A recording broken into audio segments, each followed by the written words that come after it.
I've never been told is that I'm quiet. So I should be able to project to everyone, my voice to everyone. So I'm looking forward to going over some information with you. Just a show of hands, how many people have heard of homeopathic medicine? Very good, more than I thought. How many people have heard of iridology? Less. Okay, so what I plan to do today is go over an understanding of homeopathy or homeopathic medicine, iridology, and then how it can help with the current topic of Alzheimer's and dementia. Okay, so I'll tie it all in, and at the end we'll do a question and answer period, and I hope that I can answer all of your questions, and I guarantee you if I can't, I will find the answer for you and then contact you somehow and get the answer for you, okay? So just to give you a little bit of information about myself, but just a little bit, because I have a lot of information to go over today and I'd rather spend time doing that. I did live in this area for a long number of years. I actually was saying that I brought our oldest son here when it was mums and tots, so that was a very long time ago. Seems like a million years ago. But so I'm from the area. We actually live on the 10th concession, and that's where my office is. And my background actually is in arts. I was a professional photographer in the Waterford area, had my own studio, and then I got sick. And for 18 months was told there was no cure and there was no answer. I got to the point where walking was very limited for me. I had days where I couldn't lift my arms to comb my hair. My daughter would comb my hair. There was days when I would say to my husband, I'm going to go for a walk, and if I'm not back, then you need to come find me. He would know my path where I was going, and he would bring me home. So another day I'll talk about that issue and muscular issues and stuff like that and what happened with me. But I'd like to focus on teaching a little bit about homeopathic medicine, iridology, and then combining it with some aspects of what you can do with dementia and specifically Alzheimer's. Okay? So, our topic. So what is Alzheimer's? It is in the dementia concept, and it is a complex disease associated with brain disorders. The statistics say 1.1 million Canadians in the next 25 years. If you break that down, divide that up, it's 44,000 people a year. But later on in a couple of slides, that's the whole topic of dementia. The number gets a little bit smaller when it's specifically Alzheimer's. Dementia is an umbrella term for a variety of brain disorders: memory loss, judgment, reasoning, change in moods, change of behavior, can affect you at work, relationships, and everyday activities. The challenge with Alzheimer's is that it can also mimic a lot of other diseases and health challenges. And that's where I think my specialties come in to help to be able to differentiate where it's actually coming from or what is the root cause of it. But it can mimic, dementia can mimic depression, thyroid issues, infections, drug interactions, dietary issues, vitamin B12 issues, tumors, inflammatory issues, hormonal issues, and vascular issues. Okay, so after I just read that whole long list, what else isn't there? Really, look at that list. Look at how many things can also mimic or affect memory. They're huge, right? Would you agree with that? There's lots of other areas that can affect memory and behavior changes and mood changes. So, it is the most common form of dementia is Alzheimer's. Makes up about 64%, so 28,600 people a year. It's usually a gradual onset. One of the big keys is to know that if it's not, or to differentiate, if it's a sudden onset, then it's usually not Alzheimer's, because Alzheimer's is a gradual onset. Performing everyday tasks become harder over time, specifically the limbic system of the body, involved in memory and in emotions. So, throughout becoming a homeopath, I had to take extensive anatomy and physiology. So my books came in handy for this topic. And just to understand, and I've got them all marked if you do want to look at them, just so that you understand, what happens structurally in the brain is the brain actually does start to shrink. And so there's got to be reasons why that happens. There has to be a deficiency within the body for things to start to shrink. Would you agree with me? There has to be something going on in the body for that change to happen. Does that make sense? Right? There's a component changing in your body if something is going to change, like your brain getting smaller. So it's a loss of neurons. So this is structurally what is happening inside the body. There's a loss of neurons. There's a cluster of abnormal proteins outside of the neurons. There's an abnormal bundles of proteins within the neurons. And neurons is what makes everything work within the body. Okay? That's where it all starts from, is a neuron. We have billions of neurons within our body.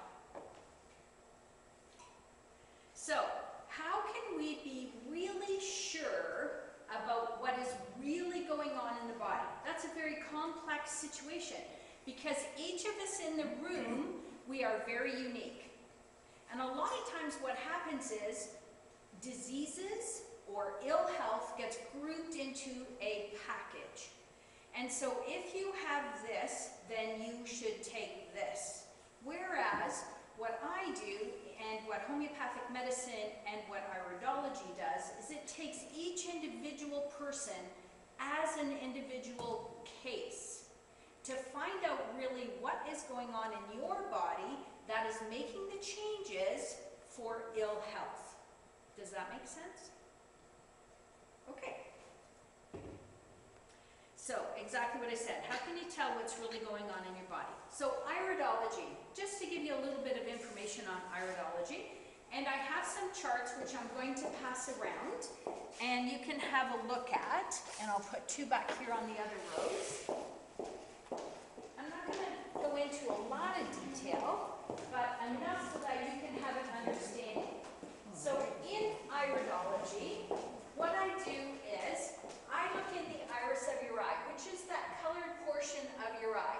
So, out of curiosity, as you're looking at this iris, so this colored portion of the eye, what are some things that stand out for you? So just to let you know, if you thought you were just going to come and sit here and drink coffee and eat cookies and I was doing all the work, not happening. Okay. So, what do you see in this iris? In this colored portion of the eye, what do you see going on in there? What are some of the things that stand out for you? There's lines. There's lines, yeah. What else? What else do you see? What color of eye do you think this eye is? Blue. Okay, so then, who said blue? Okay, I'm going to pick on you now. So you said blue. So then why do they have those brown marks in there? Anybody? Anybody want to guess why they have those brown marks in there? Age? Not really. That can happen at any time. What it is, it's an accumulation of stuff happening in the body. So when things accumulate in the body, they affect symptomology in the body and health in the body. So all of those different markings. Now, see where the pupil is? Right around it is kind of gray. Can you see that? That there's a gray ring right around it. Can you see that? Some of you can see that up there on the screen? A light gray ring right around the pupil. So if you look at the chart that's in front of you, there is actually zones that tell you different systems of the body. So right next to the pupil is the stomach. The next zone is the small, large intestines. The next zone is called interstitial fluid. It's how your nutrients transport from your intestinal tract into your bloodstream. The next two zones are major muscles of the body. The next zone is the lymphatic and circulatory system. The next zone is skin and bones. So when it's a ring, it tells me actually what's happening in a system of the body. And then there's markings where you can see words come out like this, like a spoke of a wheel. Those are parts of your body. Thyroid, leg, kidney, adrenals, reproductive system, your back, your arm, your eyes, your head, all of those things. So when it comes out on a marker, that's telling me it's a specific part of your body as opposed to a system of your body. So I put all of those things together to see what is actually going on inside your body. Iridology is a neuro-optic reflex. So if I came up to you and you did not know I was coming up to you and I came up behind you and I touched you, would you be able to feel it? Right? How would you be able to feel it? How would you know that I was touching you? Nerve endings, right. And where do those nerve endings go? Say I touched you on your arm. Where do they go from here? To the brain. And that's why it's called a neuro-optic reflex. It actually is going to the brain. The brain then sends the message to the iris of the eye, and it's a mirrored picture in the iris of the eye. So it is actually telling me what is going on in the body. And so when I look in, the darker a mark is, the more toxic it is, the longer it's been there. It's kind of like dust bunnies. Has anybody ever had a dust bunny that's gotten smaller in their house? No, right? They usually get bigger. Or a cobweb, right? That cobweb doesn't go away unless you do something about it, correct? It's no different than your body. If you don't do something about it, that cobweb or that congestion or that dust bunny is going to get bigger. Does that make sense? Right? And that's what it is. It's about seeing what's in the iris of the eye and giving you information ahead of time before it becomes a big issue. Because, you know, really, if you think about it, no matter what disease or illness you have, when you get it, it didn't happen overnight, correct? It was an accumulation of time and stuff, whether the stuff was poor food intake, or stress, or your husband, or no, I won't say that. Since my husband was so nice to come with me today. And so that's what happens inside of the body. So when it's in the beginning stages, it's white. And the markers are white, means pain, inflammation, and congestion. So those brown things that are in there actually are telling me their pigmentation. They're actually telling me different organs of the body by the different colors what isn't functioning properly. So this is a blue eye, and there are some brownish markers. Actually, they're orangey brown. So that means pancreas to me. So pancreas and liver are issues with this person. So again, by putting the whole picture together, I can understand what's going on.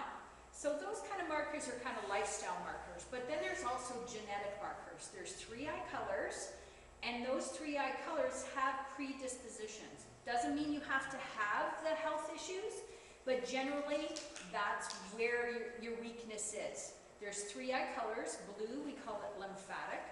Brown, or mixed brown, we call it biliary, which is bile, liver, digestive issues. And hematogenic, which is minerals and blood composition. So those are genetic predisposition. Then there's 4 eye structures. Eye structures I find are the most fascinating thing. When I became an instructor and had to go to California and do my testing, this is actually what I drew out of the hat and had to present to the board to get my teaching certification. So I kind of love this subject. And it tells me personality, and it also tells me genetic weaknesses within the body. It's an amazing study of being able to understand a person.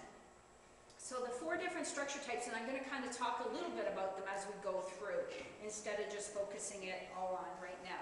So, but when you understand exactly who you are, then it's more individualized. Does that make sense? Rather than just saying, okay, you fall in this great big bag with everybody else, and this is what you take. It's about individualizing each program for each person and for what the issues are that are going on. So as I look at this eye, what color eye do you think this is? Is it a brown eye or a blue eye? How many hands for blue? How many hands for brown? I'm not even going to tell you the answer. Because, no, actually the answer is it's a brown eye. But through weaknesses throughout their body, the brown is starting to fall away. So see if you look up at 12 o'clock how it's brown right from the pupil all the way to the outside edge. That tells me it was a brown eye to begin with. You see, when we were all born, we all start with blue eyes. And then over time what happens is the other layers of color come on top and they become brown. They can be really dark brown or light brown and then hematogenic on top. So as weaknesses begin, those fibers separate and you see the blue underneath. So this eye was really brown. So understanding again who the person is and getting right to the health issues that are going on that the body is actually revealing. And again, these are revealed long before you're going to feel anything in your body. And most of the time, we ignore what goes on in our body anyways. How many would agree with that? Mm-hmm. That most of the time, we feel things and we're going, okay, I can't deal with this right now. I gotta go do something else. And we forget about it.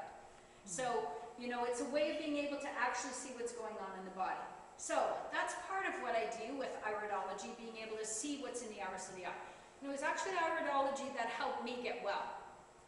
And then from that, I took my I became an instructor of iridology. I've taught at Homeopathic Master in the Health Sciences Department, and I am one of 5 qualified teachers in Canada for iridology. Then from that, I went back to school, because, you know, the kids moved out, had nothing to do. No. I really felt it was important to add more to what I was able to do with my patients. So with iridology, I have a nutritional background, but I wanted to add more. So I went back to school, and in finishing my degree in homeopathic medicine and medical health sciences, I have a couple more months to go, and I don't know who's more excited about me graduating, myself or my husband, because I drive to Toronto sometimes 5 days a week. Oh. So, and actually today would be a day I'd be at clinic. I'm almost finished clinic, 1,700 hours of clinical work. Got 2 more days, and he was grateful that I didn't have to go today with the wind and the snow and everything else driving. So it was nice to come here instead. So, but I want to talk about homeopathy, because most people don't understand the background of homeopathy, homeopathic medicine. So, 2007, homeopathic medicine was actually regulated under the Regulatory Health Act. So it is one of those components under there. So if you read through chiropractic, doctors, dentists, physiotherapists, occupational nursing, midwife, naturopath, they're all underneath the Regulatory Health Act. It's a governing, it's what is from the Ministry of Health. And in 2013, full regulation should be in effect. So it's actually regulated, yes, it's going to be under the Regulatory Health Act, and then it takes a period of time to actually get all the credentials down, what will be mandatory for education, what will be mandatory for you to do for competency and all that stuff. So that should be all done and go back to Parliament to have the last reading done in 2013 and then be fully integrated into our healthcare system. So, just a little bit about anybody under the Regulatory Health Act and why this is important is, in the very end, I'm going to explain. So, each profession is self-regulated. So the doctors, when you become a medical doctor, you then have to join the Ontario College of Physicians. And that's where you're actually governed by, is that self-regulating body. So same as homeopathy, we will be regulated under the College of Homeopaths of Ontario. And that's how it will be done. This was the father of homeopathic medicine, Samuel Hahnemann, and the whole concept of homeopathic medicine is like cures like. And it's, as he states, that which can produce a set of symptoms in a healthy individual can treat a sick individual who is manifesting a similar set of symptoms. And I'm going to explain how that goes along. Homeopathic medicine has already proven itself over time.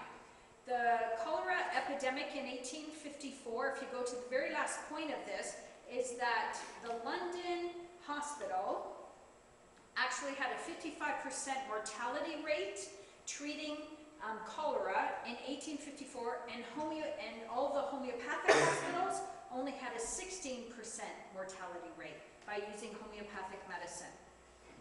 Homeopathic medicine is done on double-blind placebo studies, and homeopathic medicine was actually doing placebo studies 40 to 50 years before the allopathic medical professionals. When I say allopathic, that would be what we call our medical doctors today. That's just the word we use.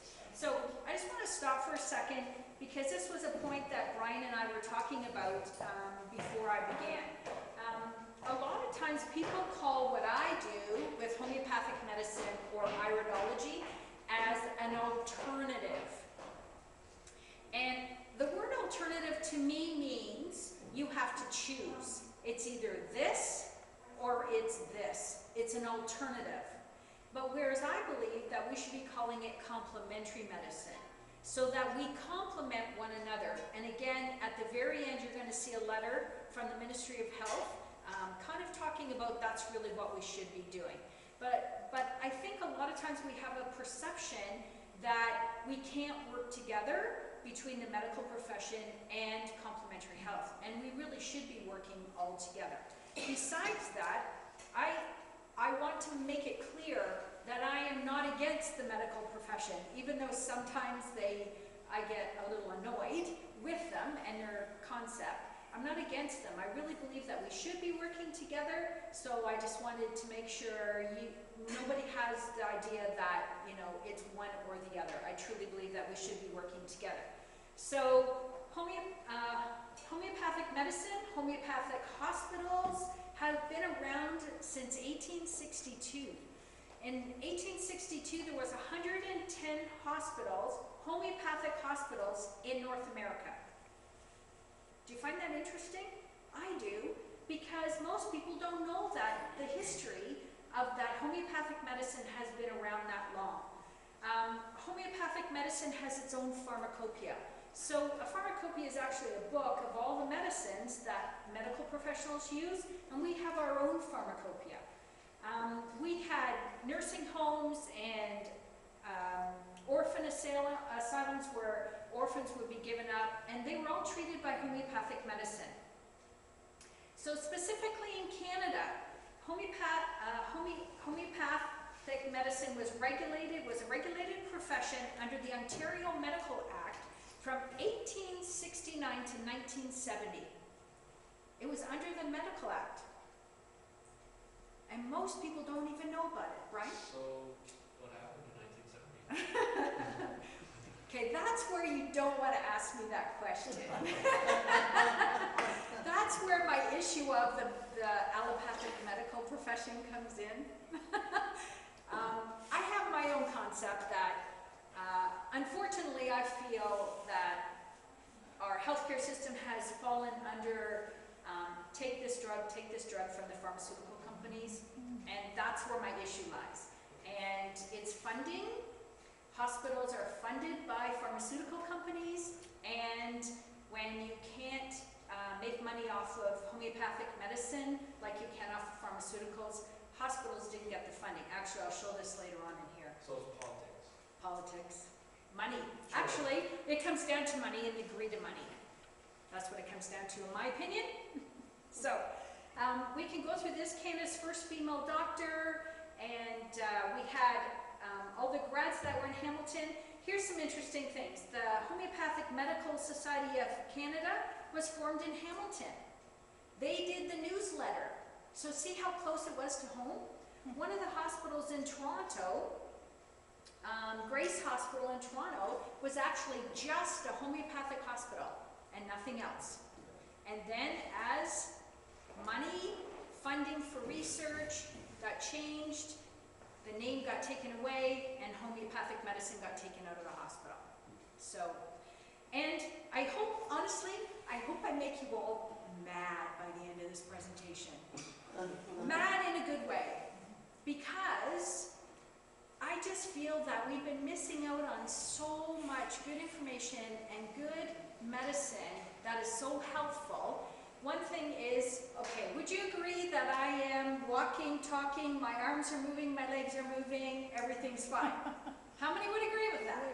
Okay? There was a point in time that, and my husband can tell you, I was told I would never walk again and I'd be in a wheelchair.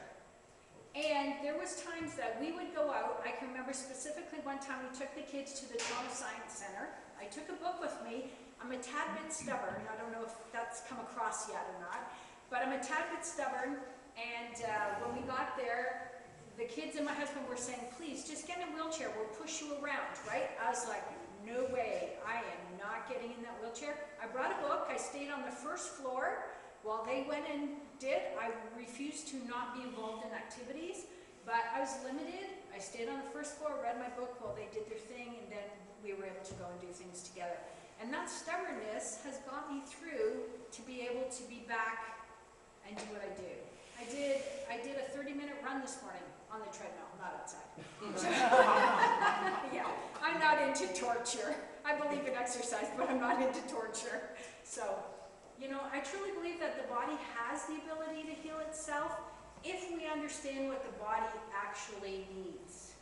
And then you give it what it needs. So, as we go through. So I get a little passionate when I'm talking because I truly, truly believe in this. So just to give you an idea, homeopathic medicine was not some rinky-dink, let's do it in a one-room, no medical training or background. They actually had to do autopsies and work on cadavers and do everything. I actually, in my background for my medical health sciences that goes with my homeopathic degree, I have pharmacology, toxicology, anatomy and physiology, biochem, I don't know what else. Right now I'm doing pathology, and I have to actually learn how to do a complete physical exam except going in any orifices. We can't, as a homeopath, go in, and I'm kind of glad. That's really okay with me. So, but we have all this better, I'm doing differential diagnosis right now, understanding two different diseases and how I can be able to see the different diseases. So homeopathic practitioners have the medical training. They always have. So just ideas. And corporations, General Motors, Montgomery Ward, General Electric, National Cash Registry Company, they did not have medical doctors on staff. They only used homeopathic medicine for their staff. So here's where things began to fall apart. In 1910, it was called the Flexner Report.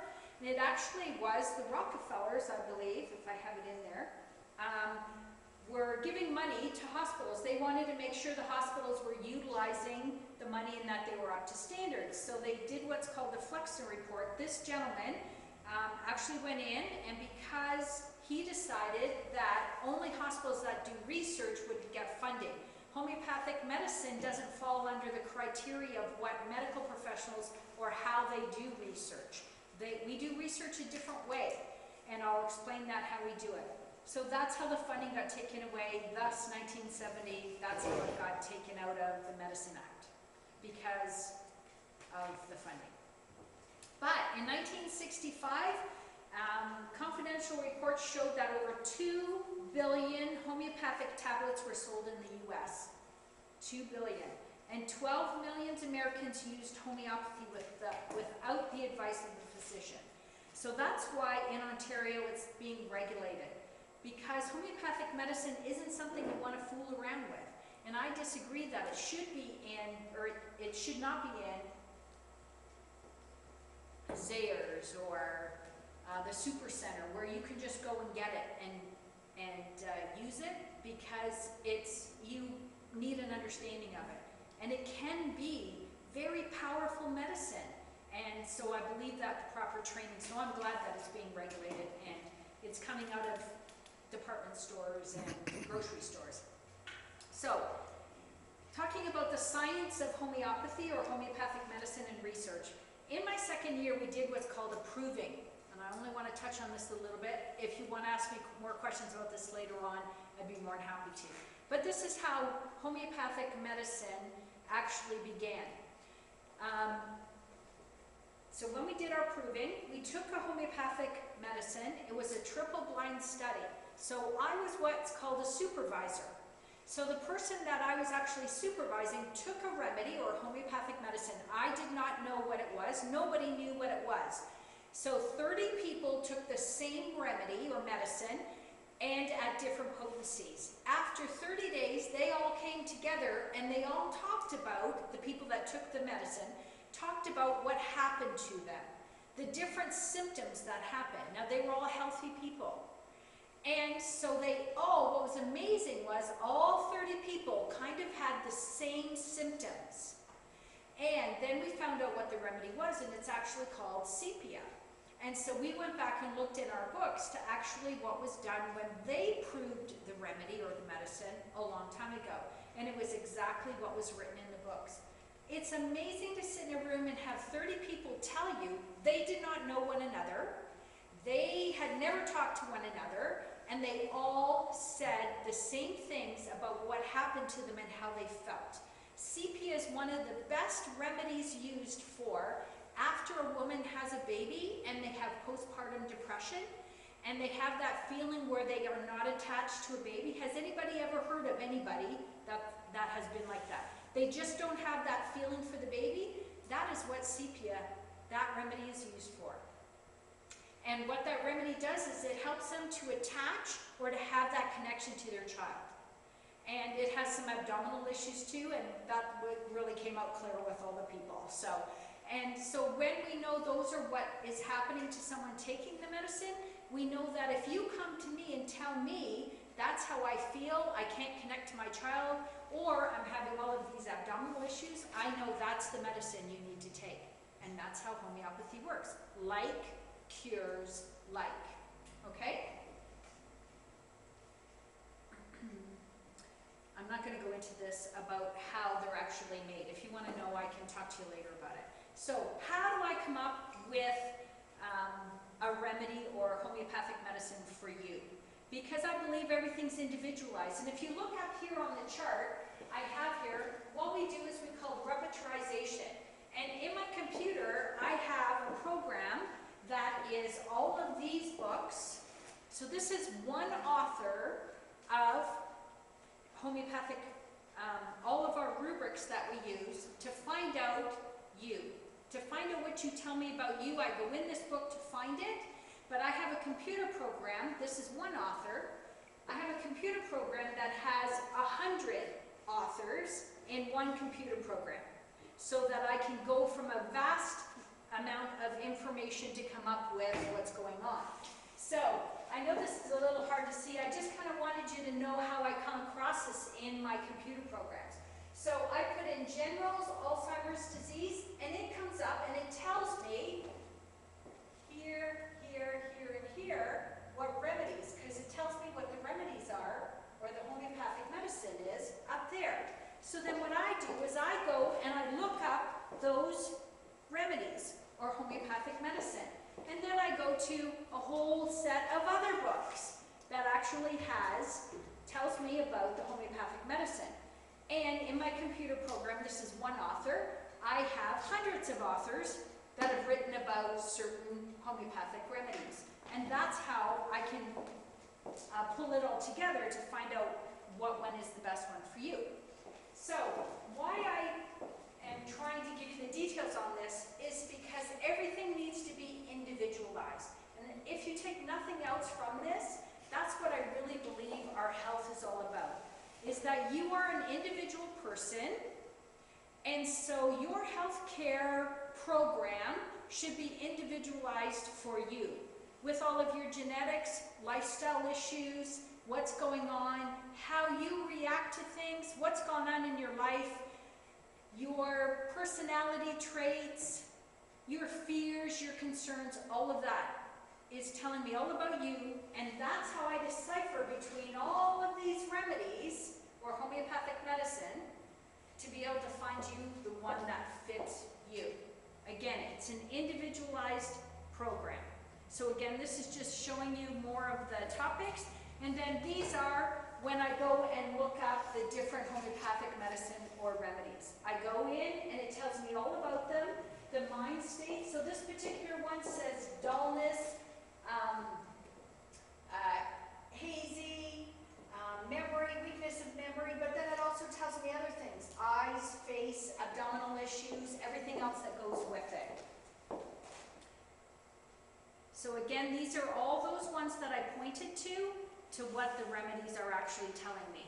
And then I go and read all about the remedies and what they do. So, Iridology helps me find out what is going on inside of you, with the different weaknesses and your genetics. And then the homeopathic medicine helps me to hone it in to specifically all of the symptoms that I see and then everything that you tell me. So from that, I also believe that we have to nourish ourselves and we have to give our bodies what our body needs. Remember in the beginning, we read that whole list of all the different things that could happen: thyroid, drug reaction, inflammation in the body, hormonal issues, all of those types of things going on inside could mimic dementia or Alzheimer's, right? Alzheimer's. So there are different things that you can take and nourish your body. So as supplement, one of the best things, this first one, is lecithin. Has anybody ever heard of lecithin before? So, what have you learned? Do you use lecithin? Not anymore. About 30, 40 years ago, I was taking it, but I don't remember why now. Okay. And anybody else taking lecithin? Yeah. And why do you take it? I took it years ago, just for general health. Okay, general health. One of the greatest things, so again, Alzheimer's, dementia, what's happening in the body? What's happening is the brain, right? Remember I read about the protein and the neurons and how that all connects. When I took anatomy and physiology and biochem, one of the greatest things I learned about, but I knew about, and we had been taking, is lecithin. Lecithin is something that actually is not made in the body. You actually have to take it. So, this is, and just so you don't think I stand up here and just give you information, this is from our fridge. It should be in the fridge. If you buy it, it should be in the fridge when you buy it. If it's not in the fridge, don't buy it because it'll be dried out. It's an oil. Lecithin is an oil. And so I'm just going to let you have a little look if you've never seen lecithin before. It's little granulars. And they are an oil, and they are actually something that is very important in the liver. And when I say liver, the reason why I'm saying liver is because proteins actually begin in the liver.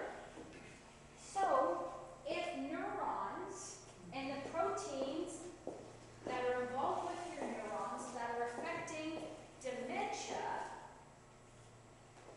actually are caused because of issues of protein, maybe we need to go to the source, and that's the liver and the lecithin. And in biochem, although I was taking lecithin, we have been taking lecithin for a long time, I take lecithin because of my eye color. And my eye color actually, genetic weakness is liver, digestion, and biliary or bile issues. So I've been taking lecithin for a long time, took it for those reasons, but now understand all the other reasons that lecithin is so good for you. It's cardiovascular health. Now, later on we're going to talk about, or we talked about when I gave that long list, one of the combinations that they call about Alzheimer's, they call it a combination one, is when you have cardiovascular issues. Anybody read about that? That's actually one of the, out of the 64% that have Alzheimer's, that's probably the highest rate of the combination that they have, is of the dementia issue, but also of cardiovascular issues. And so lecithin helps with the cardiovascular issues in your body. It helps with liver and cell function. So we already said that the brain starts to shrink because of neurons and proteins. They begin in the liver. So again, going to the source of how disease begins in your body. Fat transportation, reproductive and child development, treatment of gallstones and bladder or bile issues, improvement in memory, learning and retention time, healthy hair and skin, cell communication. Cell communication is all about the memory. is all about the connection that's going on. Physical performance, muscular endurance, or relief of arthritis. Look at the wide range of things that lecithin helps with. And I have to tell you, lecithin, a scoop of lecithin is so inexpensive. So if you do nothing, start taking lecithin. Now, I stick it in my smoothies when I make smoothies, or I put it in yogurt, I throw it on a salad, I throw it in my mouth and eat it, whatever. But if you do put it in like a shake or anything like that, it will separate and go to the top and you'll have to shake it up again. It is a fat. It's one of your good fats. And we need good fats in our body. So lecithin, very important for nourishing the brain. Water is very important. How many people drink water? Okay. How many people, okay, let me just tell you the calculation of how much water you should be drinking per your body weight. Because we are a percentage of water in our body and we need water for everything. So we need, if we take our body weight, divide it in half and then divide it by 8, that'll tell us how many 8-ounce glasses of water we need. You can tell I'm old school, right? And I'm ounces still instead of milliliters. Right on. All right on, thank you. Yeah, I'm showing my age. So that tells us how many 8-ounce glasses of water we should be drinking. Now, I know that some of us, and I had my coffee before you all arrived, you know, drink coffee or pop or anything like that. Anything caffeinated or carbonated, you have to add another glass of water because they are dehydrantants in the body. Now, if you find out that you should be drinking 12 glasses of water and you only drink 2, don't try drinking 12 tomorrow, okay? Because the majority of your day will be spent in the washroom. So, you want to start slowly.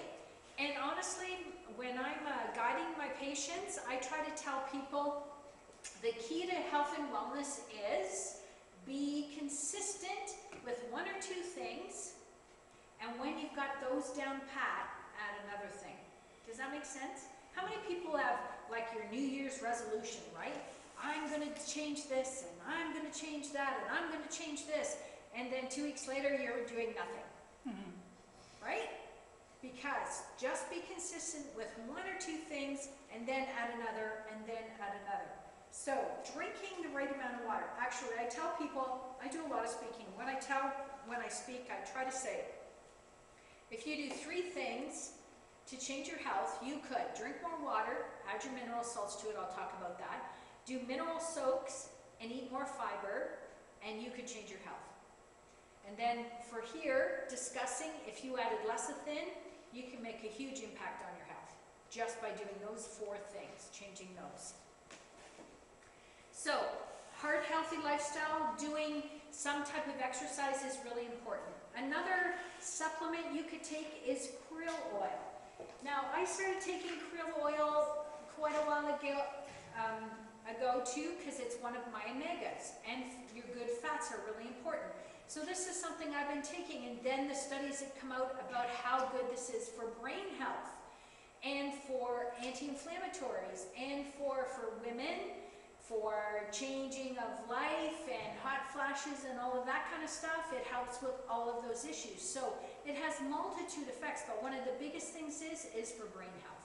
So again, simple things that you could do for prevention and also reversing. Because if you have a depletion of something in your body, if you start to put the new thing in your body, it can help to reverse what's going on in your body. Mineral salts. I had alluded to putting mineral salts in your water and then also bathing in it. So how many people have ever heard of anyone that's gone to the Dead Sea, gone in the Dead Sea, and then they come out of the Dead Sea and they're miraculously healed? One of the big things, oh well, not one of the big things, but any autoimmune diseases or any neurological diseases, including dementia, but also Parkinson's and MS and anything that has a connection, a synapse that has to go on in the body, a connection of minerals in your body. Do you know that we are a minerally based body? If you sweat, what does it taste like? Salt. It's supposed to taste like salt. When you are born and you're in amniotic fluid, that water that's in there, anybody take a guess what that water is? Salt water. It's minerally salted water. If you are sick and you go to the hospital and you have to have an IV, saline solution, mineral salts. There have been people who have heart attacks and memory loss because they don't have the proper sodium in their body. The proper sodium, the proper salt. And so that, the kind that I like is up here. You can come and look at it. But what I believe you should do is, and what I tell my patients, is that you should be soaking in natural mineral salts. So what you do is you take at least 1 pound, this is a 5-pound bag, you take at least 1 pound in your bath. You're going to soak in it for 20 minutes. You're not bathing, you're not shampooing your hair, you're not, washing, you're resting. That's the biggest thing. Most people say, rest for 20 minutes. What? I can't just lay there and do nothing. That's the importance of it. Because what you're going to do is you're going to soak the mineral salts through your skin, and so they don't have to go through your digestive system, and they go to the parts of the body that the body needs. Mineral salts are so important. They have every mineral that your body needs. I actually printed off by Dr. Pauling, who won 2 Nobel Peace Prizes. Now, how many people would agree that if you win a Nobel Peace Prize, it's usually for something that is valid? Would you agree with that? Okay, he won 2 Nobel Peace Prizes for his work on minerals. And what minerals we need in our body and how they affect our body. So, again, remember I said 3 or 4 things that I believe you should do. Add your mineral salts to your water. That's what we add to our water. And soaking at least once a week, depending on what your issues are. You should be able to soak more. I actually read a study from Vancouver Island on a nursing home, people with neurological issues and dementia. Every day did a mineral bath for 30 days, and the changes that occurred.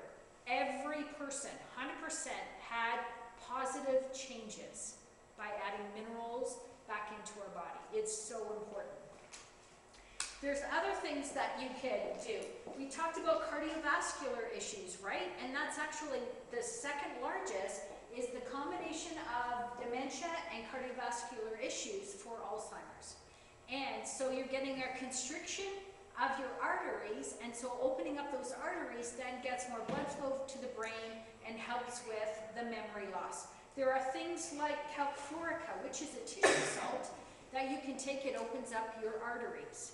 This is one that I take on a regular basis. It's called Kellyphos, 2 minerals. Kelly is sodium and potassium. Putting it in your body. This one is great for memory loss and brain fag if you're overusing your brain, especially if you're a student studying. So, I've been taking this one like the bucket's full, especially when I'm writing my final exams. So again though, if, for prevention, your brain's, you're exhausted, you have brain fag, your brain is just used up, and you can start to regenerate it.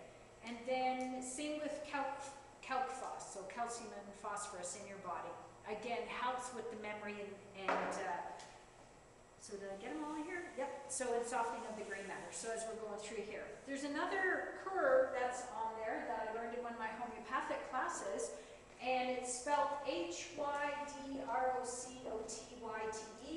L-E, and I'm not even going to begin to try to pronounce that. But it's an extraordinary regenerating herb for brain cells, dementia, and you can also get it in a homeopathic remedy. So there's lots of different things that you can use to help and to restore memory. And then another way is they talked about toxins in that first thing about what could mimic Alzheimer's or could also affect you, is also ordinary everyday toxins that go on in your home. This is a book actually written by 2 PhD people from Toronto, and #1 bestseller is called Slow Death by Rubber Duck. Now, we have grandkids, so I understood this concept because my our daughters and daughter-in-laws were talking to me about, you know, sippy cups with rubber and baby bottles and all that kind of stuff, and the different rubbers and the toxins in the nipples and that. So I got the book and I started reading it. But things like Teflon frying pans. How many people here own a Teflon frying pan? Right? Or have used them over time? Right? Okay, so in this book, they did a study. All the guys did, the two guys, they actually just used a Teflon frying pan for 1 week, nothing else. They didn't cook with anything else but a Teflon frying pan. Do you know that Teflon is non-toxic when it's cold, but it is a toxin when it's hot? Now, how many people use their frying pan and don't put heat to it? Exactly, but that's the point, right? The point is, everyday things that we might be doing can be causing our health challenges. It's a simple read, and at Christmas, I think my kids appreciated it. I don't know. I bought them cast iron frying pans. We got one for her. You got a hey, who'd you get it from? From my mother-in-law. Oh, your mother-in-law is awesome! Because cast iron frying pans. How many people use cast iron frying pans, right? And then we got rid of them. Why? Because of progress, right? Progress. We went to Teflon because things didn't stick. And now we learned that all we did was, you know, put toxins in our body. I went to an antique place, and my husband and I were away. I went to an antique place and we bought cast iron frying pans. So our kids got this box for Christmas, cast iron frying pan, metal spatula, the book, no more plastic containers to put their foods in and that. We bought them glass containers. My husband's laughing because he was like, I don't think the kids are going to appreciate this, hon. I know you know that this is important, but I just don't see. Did you appreciate your cast iron? See? Well, they're too heavy. No, they're And how do you actually. keep them clean? Oh, Just cast scrub. iron frying pans are actually easier than you think. So I'll tell you afterwards. But they are. So it's sometimes we think progress, right? We'll go to this or whatever, and it's not really progress. And so simple things like that to help us. So here's my letter to the Ministry of Health. And so I'm just showing you that way. I know it's hard to read, but I am going to hone in on something. So remember when I was talking about I believe it should be complementary health, and we should be working together. This is part of the letter. It says, you have indicated in your correspondence that it is important that your homeopath be able to work in collaboration with other healthcare professionals. The ministry has taken steps to support interprofessional collaboration amongst health colleagues and regulated health professionals, which homeopathy is.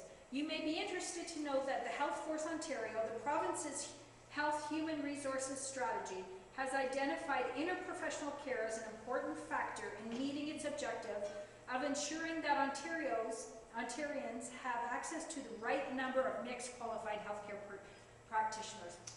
When homeopathic medicine is fully integrated, I will become a primary care health provider. Been covered by OHIP? No. Unfortunately. Extended health care, but not OHIP. And maybe one day, but not right away. But why I'm telling you this is, so many times people will go to their general practitioner and be afraid to talk to them that they're also doing something else. Because not all GPs or specialists are open to complementary health. What I'm telling you is, you have the right, this is the letter from the Ministry of Health, saying that patient-centered care is a focus for the Ministry of Health. You have the right to have anyone under the Regulatory Health Act as part of your primary care team, and if you get blood work done, I should get a copy of it so that I have it in my files too. And so, you know, we're working towards having more complementary care for patients and for you to have choices. So I just wanted you to have that information. Now, if you want additional information and you want some mind-blowing information, write this Dr. Bruce Lipton down, where Mind Meets Matter. It's a phenomenal conversation. He's actually teaching, and it's almost 3 hours long. It's on YouTube, but it is phenomenal, and it actually talks about health and how disease begins in the body. And I could talk 5 hours on this topic, so I haven't got time for that. But if you're interested, that's a phenomenal link of more information about your health. And then those are my references that I use to put this together for you. And then, you know, I truly believe that homeopathic medicine and iridology can give you some choices for your health and wellness, because it's about individualizing where you are in your health, and then individualizing a health and wellness program for you to gain back your health and wellness in total. So I'm going to close off this PowerPoint presentation, and then I'm going to open it up for questions and answers if you have